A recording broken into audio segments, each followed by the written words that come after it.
V obci Ľubica v Kežmarskom okrese bude v závere týždňa referendum. Občania si ho vynútili, pretože mnohí z nich nechcú, aby obec viedol súčasný starosta Oto Doviak. Ten nemá podporu už ani jedného z 11 obecných poslancov. Zastupiteľstvo starostu obviňuje zo šafárenia s obecným majetkom.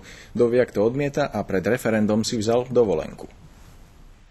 Starosta dal postaviť lesnú cestu, ktorá mala podľa znaleckého posudku stáť 14,5 milióna, obec však za ňu zaplatila 21 miliónov. Stará cesta bola v podstate len zaasfaltovaná a nič viac sa na tom nerobilo. Tento pôvodne obecný dom získala do vlastníctva starostová sekretárka za 560 000, aj to považujú poslanci za šafárenie. Starosta je na to, aby chránil obecný majetok a nie, aby sa rozdával. Obec je teraz rozdelená na dva tábory. Na jednej strane 11 poslancov a ich prívrženci a na strane druhej starosta so svojimi sympatizantmi. Obec je veľmi bohatá a keby sa hospodarilo s tými peniazmi, ako by sa malo, tak v Ľubici by mohla byť každá druhá tehlička zlata. Starosta žiadnu chybu neurobil. Ja som starostu volil a nie som za to, aby bol odvolaný. Kto z koho ukáže piatkové a sobotnejšie referendum, poslanci sa však boja, že ho starosta zmarí. Vymyslia niečo, aby bolo neplatné. Požiadali preto o zvolanie mimoriadneho zastupiteľstva. Starosta im nevyhovel. Nám odpísal, že je súhlas. Starosta Oto Doviak sa k celej situácii odmieta vyjadriť s odôvodnením, že má dovolenku.